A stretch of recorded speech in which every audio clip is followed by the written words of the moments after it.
We share facts within the scope of applied mathematics. It is all about understanding facts and sharing with others. Learning continues. We are learning to know, understand, and share with others. Please subscribe to our channel if you like our videos. Students, you're welcome back. At this fourth session, I would like to focus more on the rectilinear motion, rectilinear kinematics. So we've started in the last video, which is the part 3.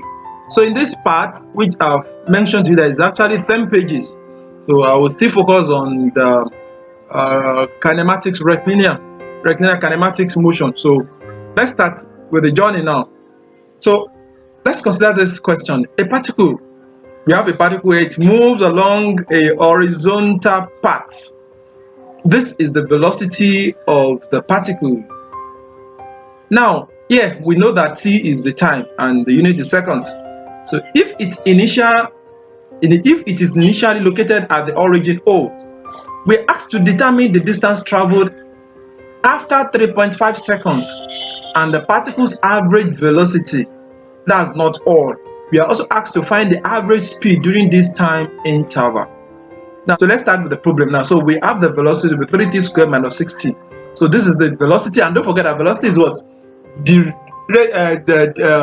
change in the displacement per time.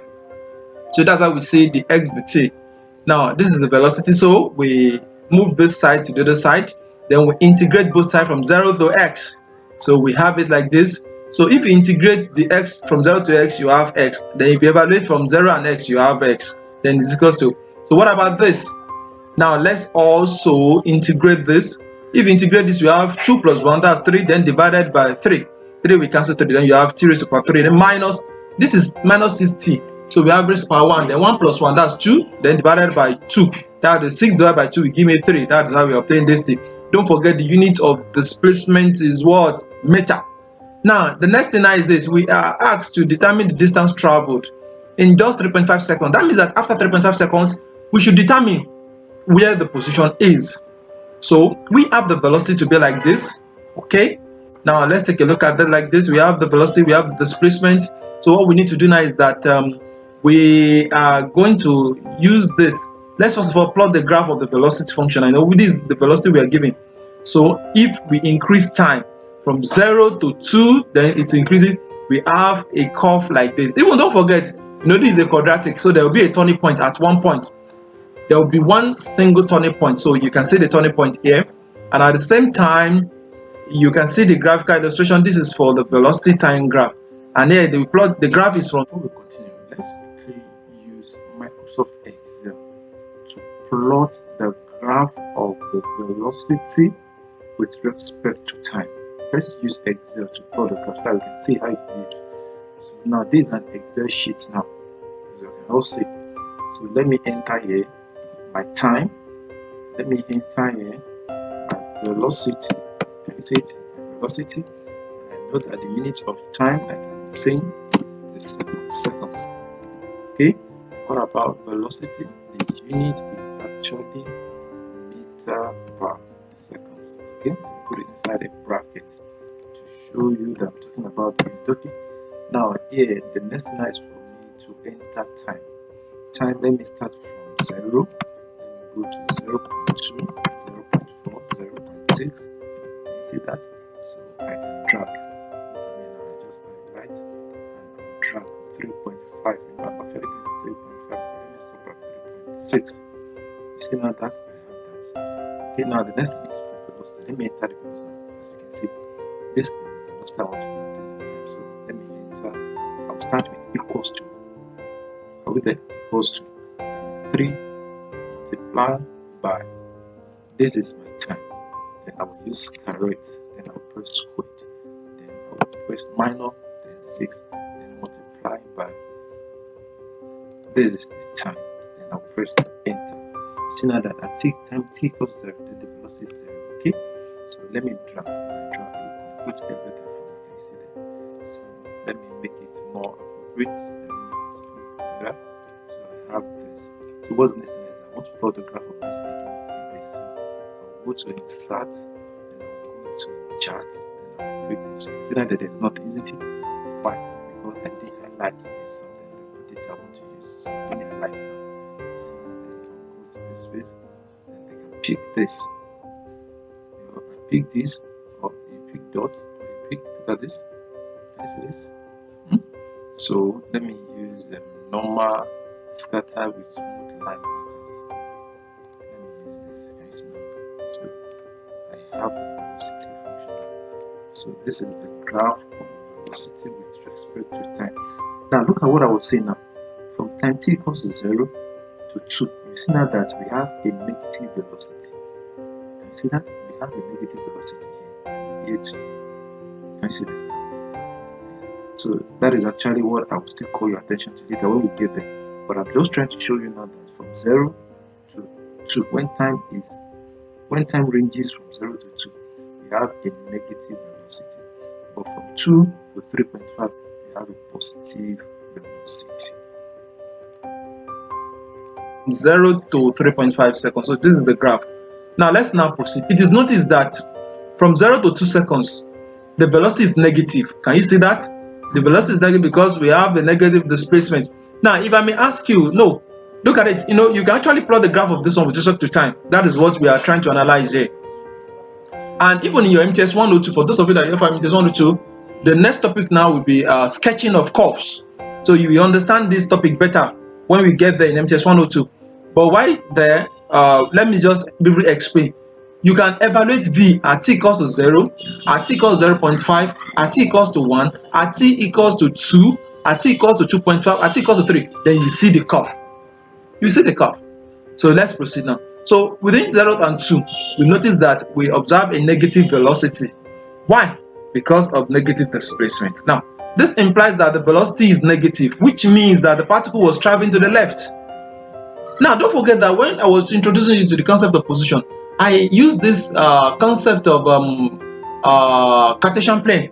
That is, if you have origin, from origin to the other side, we have right. From origin back, you have left. So if you move to the right, you have positive. You move to the left, you have negative. So that is what I'm saying here now, that this implies that the velocity is negative, which means that the particle was traveling to the left. Now, for t greater than 2 seconds, the velocity is positive.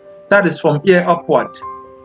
Even let me show you now. You can even see when t is 2 here, 3 times 2 is 6. 6 minus then 6 times 2, that is 12. Are we together now? So 6 minus 12, that will give you negative. That is what we're saying, that we have a negative displacement. So let's proceed now. Now for t greater than 0, the velocity is positive, and hence the particle is traveling to the right. Also note that when v is 0 at t equals to seconds, what I'm saying as here at t equals to 2 seconds, we have the velocity to be 0. That's another thing we can notice from this. Okay, so let's proceed now. Let's proceed. Hence, we need to determine the particle position when t is 0, 2 seconds, and 3.5 seconds. So when t is 0, we can substitute 0 in this function we obtain here, which is the displacement function. So when t is 0 here, again, you know that the displacement will be 0. Then when t is exactly 2 seconds, now let's do it now. When t is 2 seconds, so you put 2 inside this place. That will give me 2 raised to power 3 minus 3 multiplied by 2 squared. That's 4, 6. Then you do that. Then you get the answer to be minus 4. Now, when t is 3.5, you do that again. You see that 6.125. Now, what does that mean now? Graphically, we can pull this one. Graphically, you can see something like this. That from t seconds to 3.5 seconds, we have it to be 6.125. Then from 2 seconds again, we have it to be minus 4. So this will be a very good graphical illustration of the problem. Now that's not all. We are asked to calculate the average velocity. But before we could calculate the average velocity, we also need to know the displacement first. So this will be from 0 to 3.5 seconds. And that will give me 6.125 meter minus 0. Meter. Then you have it to be 6.125 meter. So what about the average velocity? That will be displacement over the time taken. That will give us 1.75 meter per second. Now, what is the total distance traveled now? The total distance traveled now might be, look at it. Total distance travel. Now, from here to here, from the, we have 0 to 2 seconds, which is negative. Don't forget from this graph, okay? So from 0 to 2, which is 4 seconds, from 2 seconds back to 2, that is another 4. That is 4 plus 4, then plus 6.125. That is how we obtain this expression. Then we have the 14.125. Now, what about the average speed? The average speed is the total distance traveled. Can you now say that this example helps us to really know the difference between velocity and the speed? So this one here is the total distance traveled over the time taken. So the time taken is 3.5 seconds. Then divided by this, then you have it this way like this. Now, note that in this case, we need to find the acceleration. So if you differentiate the velocity, you have this to be the acceleration function. So acceleration is not a constant in this example as well. So that is the end of this one. Let's proceed to the 3.3 now. Now we call this one rectilinear kinematics, but here we are talking about erratic motion. In the class, I've started this example, but I told you that I will only solve a limited problems. So in this video, I will solve more problems so that we can see what rectilinear kinematics, the case of erratic motion, is all about. Now, before we continue, now, like I was saying that we are dealing with one-dimensional motion, but it's possible for me to move from point A to point B using higher velocity, then from point B to point C using lower velocity. It's possible. So in that case, I cannot have a single function. For the two cases, it's not possible. So for the first journey that I have a higher velocity, I will have a particular function for that. For the second part, with the lower velocity, I will have another function for that. So this is what we call erratic motion. That is when we are studying motion of one dimension, but of different velocity, or perhaps different acceleration. So let's proceed now. Here I said when a particle has erratic changing motion, then its position, velocity, and acceleration cannot be described by a single continuous mathematical function along the entire path. Instead, a series of functions will be required to specify the motion as a graph. Now let's consider example 1. A bicycle moves along a straight road such that its position is described by the graph shown in the figure below. Now look at it now. From 0 to 10 seconds, we have the displacement to be t squared. From 10 seconds to 30 seconds, we have the displacement to be 20t minus 100 meter. This is a typical case of erratic motion. So the question is, how do you find the velocity time graph? How do you find the acceleration time graph from 0 to 30 seconds? Now let's start. The first thing now is this. We consider the journey from 0 to 10 seconds, and we use the function, the displacement function, which is t squared. So if you differentiate this, you have the velocity. This will give you 2t. Don't forget the unit meter per seconds. Now that's not all. Let's take the second function again from 10 seconds to 30 seconds.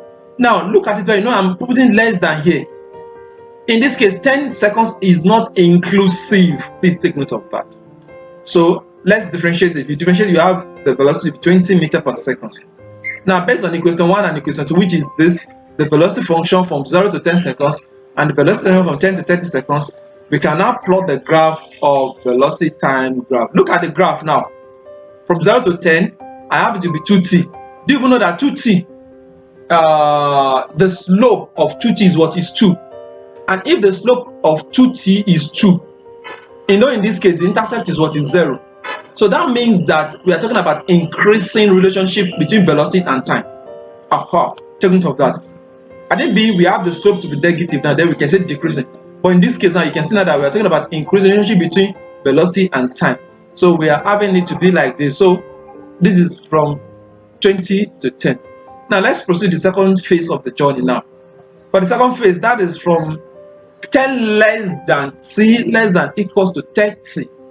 So for this case now, I have a constant velocity, which is 20 meters per second.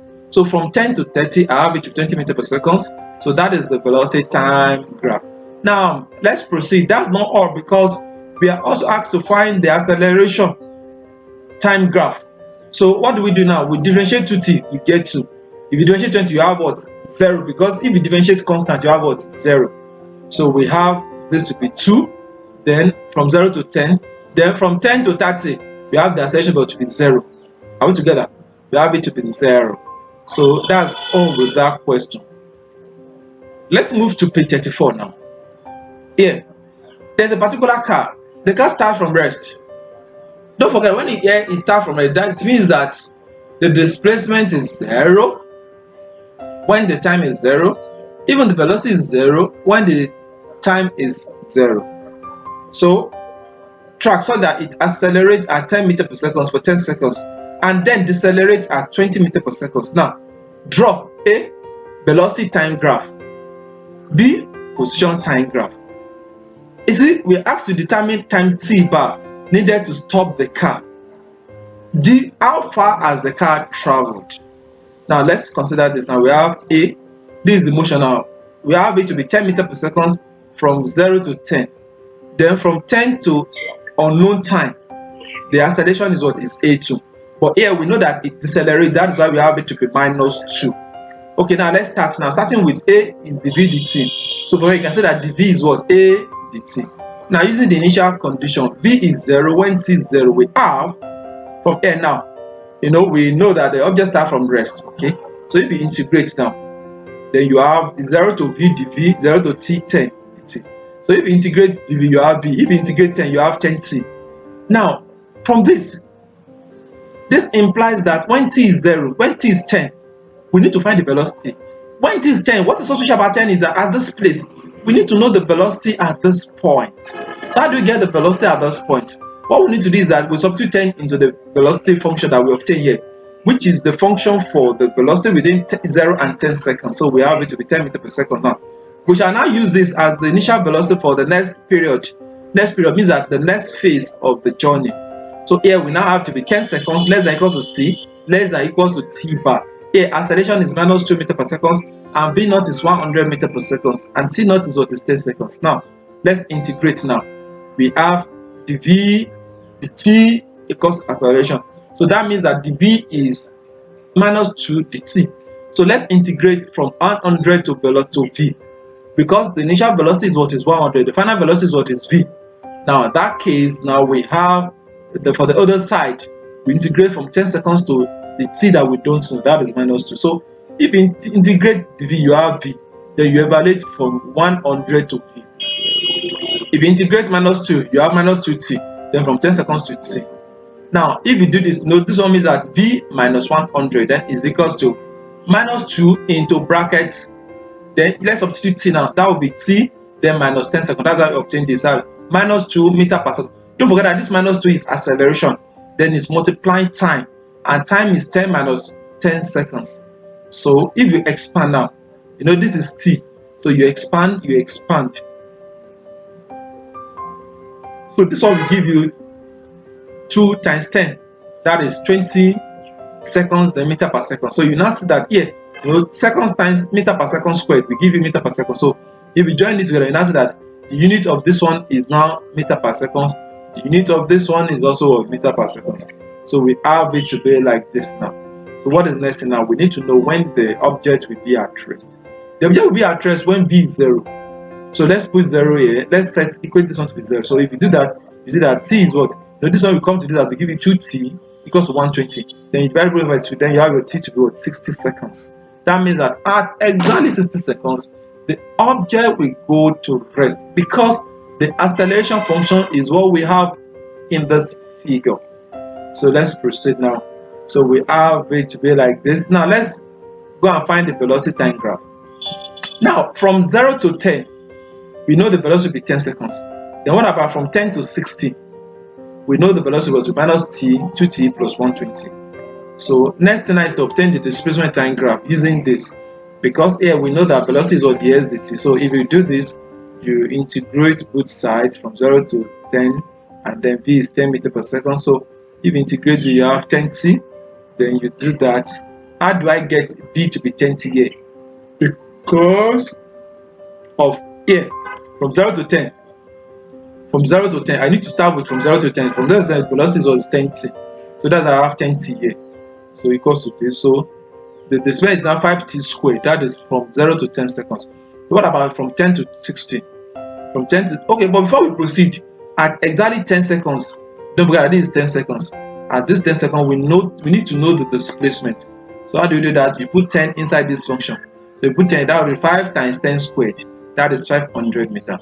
Now we shall use this as the initial condition for the next phase, which is 10 seconds to 60. Now we have this minus 2t plus 120. So for this, we integrate now. What about the initial displacement for the second phase? That will be 500 meter to x dx. Then you integrate this one too. And what is initial time? 10 seconds to t. That is minus 2t plus 120 dt. So that will give me x minus 500. You know, if you integrate this, you have x, then x minus 500, then it's equals to minus t squared plus 120 t. That is from 10 seconds to t. Now we have it to be x minus 500, then is equals to, don't forget that this expression I will need to evaluate at t and 10. So if I should put t first, I put t here, I will have the expression. Then minus, I'll put 10 seconds again. That will be minus 10 seconds squared plus 120 times 10. Then the next thing is that I expand. That is 5 minus 5 this. Then I have this. Then minus minus will give me plus. Minus plus will give me minus. Then I have this 1200 because 120 times 10 is 1200. So x here, this one will go to this side. Then by the time it will go to that, and then will come out. It now be minus 1200 then plus 500. Give me minus 600. So I have this. Then when t bar is equal to 6 seconds, the position is. So we put 60 seconds inside this expression. Okay, so we have it to be 300 meters. Now let's plot the graph. From 0 to 10, we have the difference to be t squared. Then from 10 to 60, we have the difference to be this expression. So that is the position time graph. Now, in this lecture note, there's a question here. There's an assignment. The assignment is this: you're asked to draw the displacement time graph of this.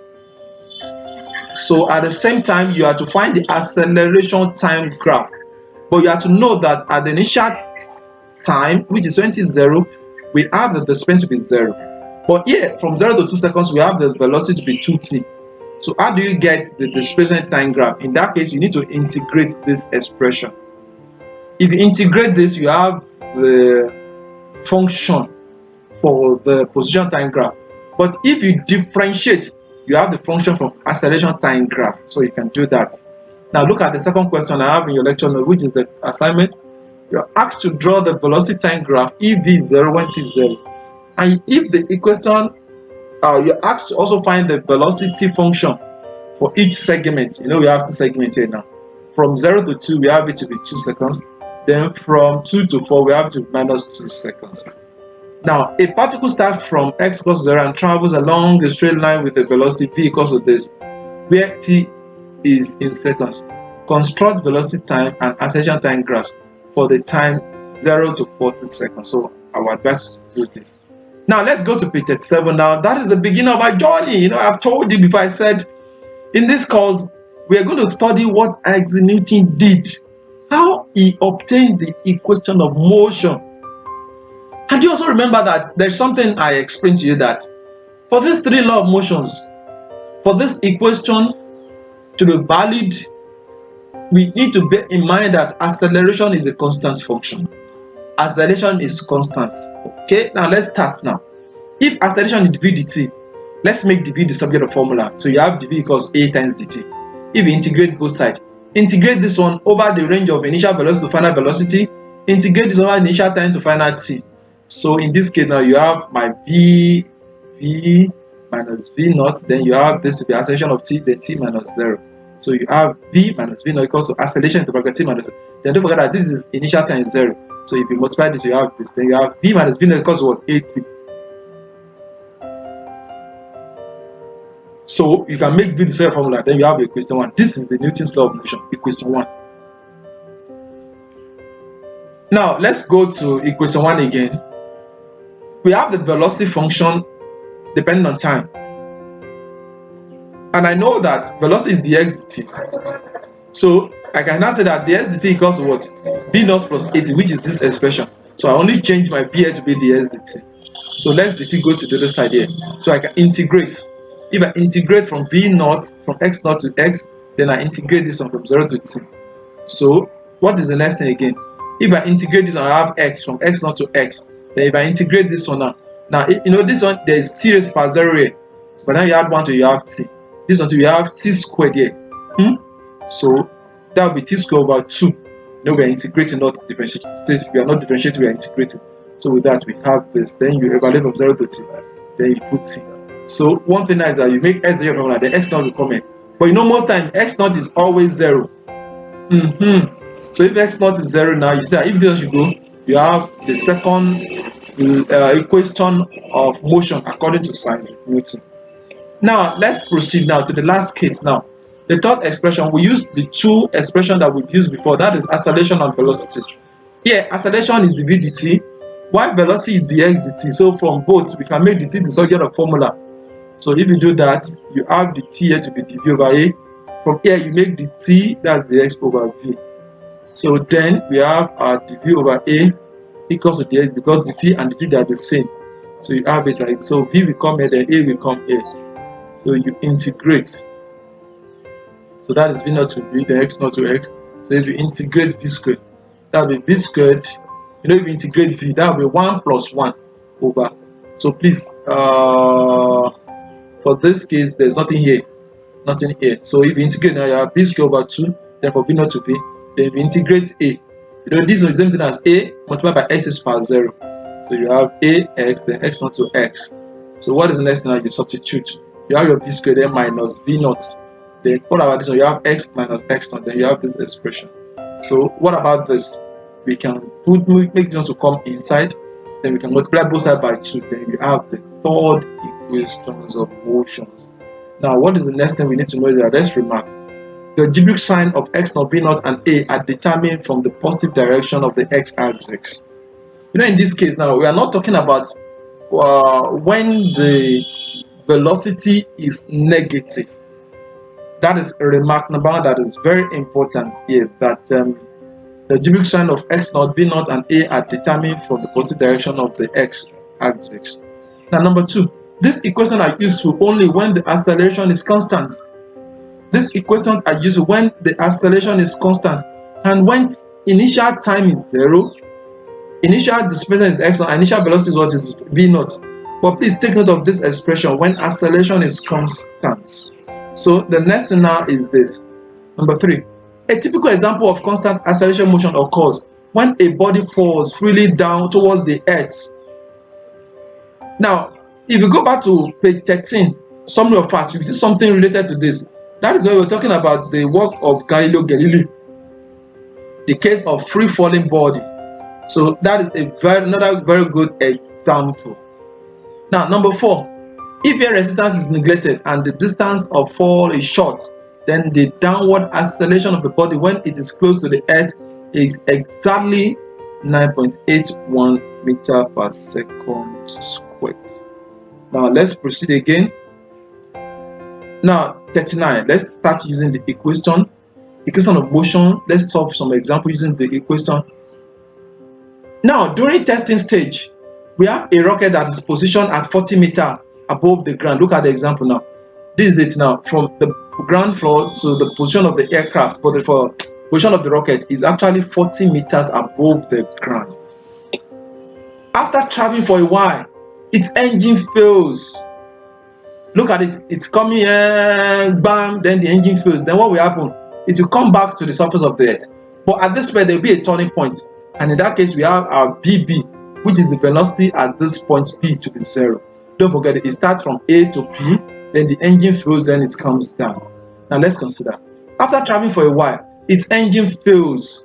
Determine the maximum height x be reached by the rocket and its speed just before it hit the ground. While the rocket is subjected to a constant downward acceleration of 9.81 meters per second squared due to gravity. Neglect the effect of air resistance. Now let's solve the problem now. Since the rocket is traveling upward, then it means that the velocity of upward is 75 meters per second when t is 0. We can refer to this one as the initial velocity. Look at it at point A, velocity at point A when t is 0. Now at the maximum height, that is this height, x equals to xb now, the velocity is what is 0. Now since acceleration A is constant, the rocket position may be treated to its velocity at the 2 points A and B on the path using this expression. Look at this expression. This is the third equation of motion according to Isaac Newton. You now see that here now we have the final velocity, initial velocity, plus 2 times constant acceleration into bracket the position, changing the position of the object, that is from xb to xa. You know, we are subtracting it because This is the initial, this is the final. And here we know that the final is greater than the initial. So that this one here will give us a positive value. What is VB squared? VB squared is 0. Then VA squared is 175. So what about the acceleration? As the object is going upward, don't forget that it is going against acceleration. So in that case, we have it to be minus 9.81. So we have initial, final displacement, we don't know, then minus initial displacement, which is 40. So you substitute, then you have it to be 327 meters. We can use these two methods to find its speed just before it hits the ground. I'm talking about the speed here, before the object hits the ground. Now let's calculate now. We have VC squared equals of VB squared plus 2AC, then XC minus XB. In this case, the final displacement is XC, which is 0. Then the initial displacement is X, which is 327, which is the answer we obtained here. So here now, we have our velocity before it hits the ground, which is VC. Now, this is acceleration again. You see that in this case now, the object is coming down to the surface of the Earth. So you would have asked, you have said maybe why is it that they didn't use positive acceleration? But remember that it is coming back to the surface of the Earth. So we have the acceleration to be minus 9.81, then multiply by minus this. So we have the, even if I thought you want to use a positive here, but take note that the displacement here should be positive. So if you do this, you have VC squared. By the time you have VC, you find the square root of this, and you have it to be 80.1 meters per second. So in this case now, we are going to pick negative velocity because it is coming downward. We shall pick the negative speed, negative velocity, because it's coming downward. Okay, since the rocket is moving downward, so we can also use this method to find it. So let's take a look at this example, which is the last example. Then we call it a day. We have a bicyclist starts from rest, and after traveling along a straight path, a distance of 20 meters, reaches a speed of 30 kilometers per hour. Determine its acceleration if it's constant. Also, how does it take to reach the speed of 30 kilometers per hour? The first thing you have to do is that you change the kilometer per hour to meter per second, and that will give you 30 times 1000 over this one, 60 minutes. Then make you convert hour to seconds. That is 60 times 60. That is 3600. So if you divide, you have it to 8.33. That means that the final speed is 8.33 meters per second. Now let's use this expression now. We know the speed final to be 8.33, the initial to be 0. Here, acceleration is constant to be 9.8. The here, the difference between between the final displacement and initial displacement. If you multiply, you have it to 1.74 meters per second. Now, what is the next thing we have to find now is that how does it take? How? That means that we need to find time. So to get the time, we use the first law of motion, which is final velocity equals to what? Initial velocity equals what? Acceleration times time. So we have 8.33, then is equals to then final 0 plus then 1.74, then times time. Then you have t to be 4.80 seconds. Now let's look at this example that's very short but very interesting. A ball is dropped from a window of 10 meters above ground. Determine the ball's velocity just before it hits the ground. So in this case too, it's coming downward, right? Then you have the acceleration to be minus. So, and in this case, the displacement is now negative. So that negative and negative will go. You take care of the result, then you have it with carry root of 4. Now let's see that's 14. So yeah, the velocity was negative. Why they are negative? Because a ball is dropped from a window, it's coming downward. It's coming downward. So thank you very much. This is what we're going to call it a day. So very soon I will release the video for the 5th part, which I said is like 17 pages. So I will try to speak to it. So I will encourage you to do all your possible best to try to understand this. Don't forget that if you are a first class materials and due to one thing or the other, due to laziness, due to bad friends, due to the fact that you don't want to discover your strength, or perhaps you love to enjoy your comfort zone, don't want to stretch yourself, and you are saying, you like wasting your time on irrelevant things, it's possible for you, if you're a first class material, to finish with 2-2. So please, I would advise you, please look for time to study all the courses you register for this semester. Thank you very much. Bye bye.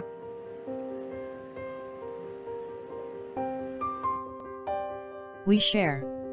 Facts within the scope of applied mathematics. It is all about understanding facts and sharing with others. Learning continues. We are learning to know, understand, and share with others. Please subscribe to our channel if you like our videos.